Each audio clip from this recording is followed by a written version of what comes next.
मन में जिज्ञासा हुई कि यह कौन सा पूजन है, इसके बारे में मैं भी जानूं। तो ब्राह्मण से पूछने लगा, है ब्राह्मण देव, आपने यह कौन सा पूजन किया है, मुझे भी इसके बारे में बताओ। बोले लकड़हारे, मैं भगवान विष्णु के तुल्य सत्यदेव का पूजन कर रहा हूँ। इनकी कृपा से मुझे ये जितना भी धन धान्य है सब इनकी कृपा से मुझे प्राप्त हो और इन्हीं का मैं सदैव पूजन करता आया हूँ। ऐसा सुन करके लकड़हारा भी बड़ा प्रसन्न हुआ। सारा विधि विधान पूछा, बाहर आया, जलपान किया, लकड़ी का गट्ठर सिर में रखा और संकल्प लिया कि आज लकड़ी बेच करके मुझे जो भी मिलेगा उससे भगवान का पूजन करूंगा। निस्वार्थ क्या किया कि आज इस लकड़ी को बेच करके जो भी मिलेगा उससे भगवान का पूजन करूंगा। होता क्या है, जगाम नगरे रम्ये धन्य नाम यत्र सस्ता तद्दिले कास्तु मूल्यम च दुगुणम प्राप्तवान सोचु। ये लकड़हारा आज यहाँ से जब निकला, मन में भगवान का स्मरण है और पग जमीन पर चल रहा। चलते चलते आज ऐसे नगर में पहुंचा जहां लकड़ी का अभाव था और धनाढ्य लोग रहते थे।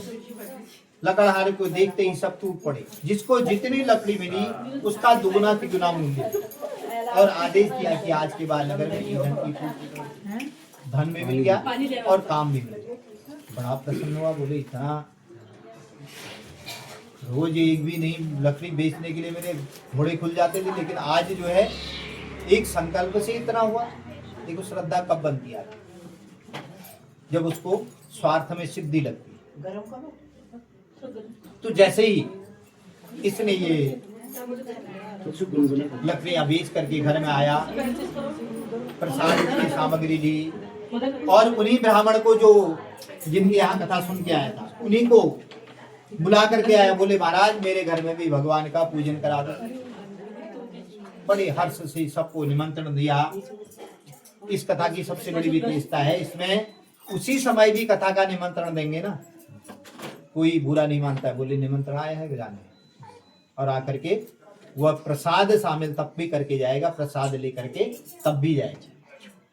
इस कथा में कोई ने पहले नहीं दिया, ऐसा नहीं दिया, कोई बुराई नहीं करता है। जिसको जिस समय निमंत्रण मिल गया उसको स्वीकार करता है, ये इसकी सत्यता है। तो जैसे इसने सबको निमंत्रित किया, सब लोग वहां आकर के सुंदर भगवान का पूजन देखा और प्रसाद लिया।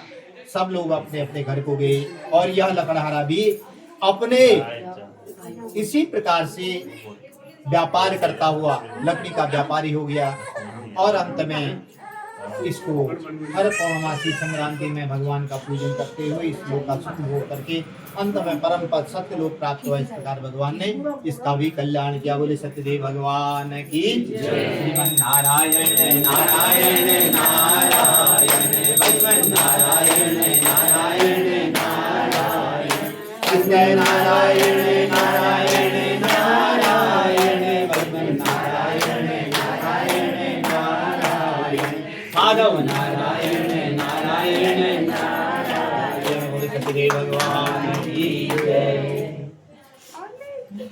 पुनः सूतुवाच पुनः गृहे प्रक्षामि सुरदमनुसुतमा प्राचुकामको नाम निर्कृतमेव ते जितेन्द्रिया सत्यवादो देवालयं प्रति दिने दिने जन्म।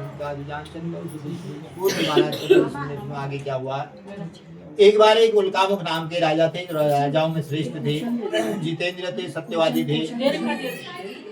देवालय में जाकर के नित्य प्रति ब्राह्मणों को धन दान देना, भिक्षु को अन्न दान देना उनका नित्य कर्म था। एक बार ये अपनी पत्नी के साथ भद्रशिला नदी के किनारे भगवान सत्यदेव का पूजन करे। उसी समय एक साधु नामक वैश्य व्यापार के लिए आता है। राजा को वृत्ति देखा और पूछने लगा, हे राजन आपने यह कौन सा पूजन किया है, मुझे भी इसके बारे में बताओ। तो राजा कहते हैं, पूजन कृतो साधु विष्णु व्रतम च सुजन साधनम पुत्राप्ति कामना। हे साधु मैं ये भगवान विष्णु के तुल्य सत्यनारायण भगवान का पूजन कर रहा हूँ, इनकी कृपा से मुझे पुत्र की प्राप्ति। आपके संज्ञान में बताऊं, ये उल्कामुख नाम का के राजा कौन थे। 4 जन्म तक इन्होंने भगवान का तप किया, भगवान सत्यनारायण की पूजा की और हर जन्म में भगवान से एक ही चीज मांगी कि आपके जैसा पुत्र हो। तो भगवान के जैसा पुत्र तो भगवान ही होंगे।